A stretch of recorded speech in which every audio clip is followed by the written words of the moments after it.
All right, guys, we're taking soil tests today. Got this bucket, washed it out earlier, let it dry, and I've got my soil probe. If you're gonna do soil tests, I highly recommend you buy a probe. You can get something like this for 10 or 12 bucks off of Amazon. It's stainless steel. You can get a lot nicer ones and spend up to 100 bucks, maybe even more. With they've got these little plunges where you can push the plug out. But if you're gonna do them, I would get something stainless steel. Some people use shovels, but they got to be clean. You got to watch for rust deposits and stuff like that, so it can get a little finicky. This is pretty simple.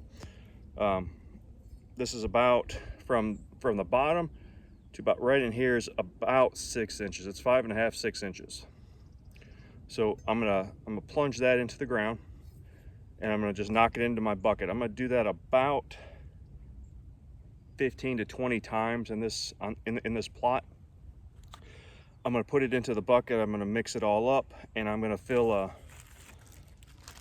not quite fill, but I'm gonna put it in a Ziploc bag. I've got the plot name labeled, and then I'm gonna ship it off to I think it's Memphis actually. It's a Whitetail Institute soil sample.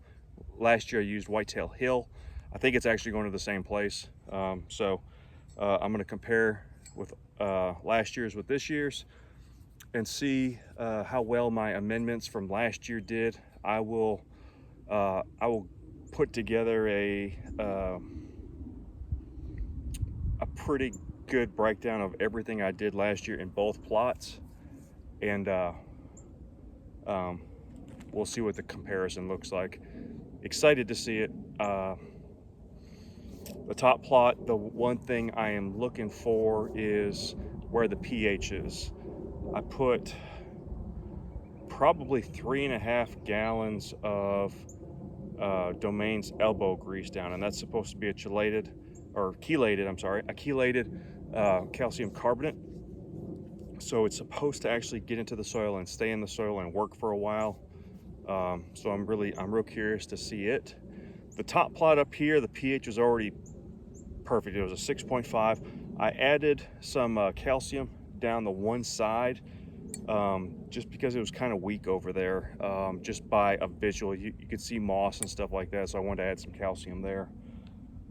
So this soil up here in this back plot is the richest I have ever seen in Tennessee. It is black dirt.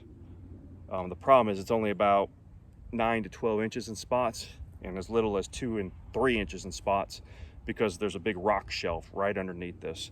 When it rains, there's spots in here where your foot will just sink into the mud, because it goes down, hits rock, and then it runs off, and that's part of the runoff into the pond. So let me turn you around and I'll show you what we do in this plot, because you can see very green, lots of growth. So let me turn you around. All right, so in a spot like this, we've got all this vegetation. We want to clear that out of the way. We don't want any of this vegetation getting into the sample, so we want to clear it away and see dirt. We're going to plunge this down, wiggle it a little bit, break it out, and there's your sample. If you can see that, it's pretty good sample. A bit of clay right there, but the rest of it is just good dirt. Let me go grab this bucket.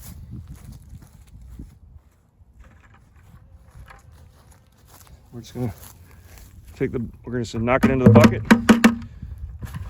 push that plug out there. You got it. Nice little sample right there. Get that down into the bucket. We're gonna do several more all over the plot like that, and then we're gonna mix it all up. So let me get these plugs, and I'll check back with you in just a moment. All right, so there's what I got after about 15 plugs. So I'm just gonna break up these clumps.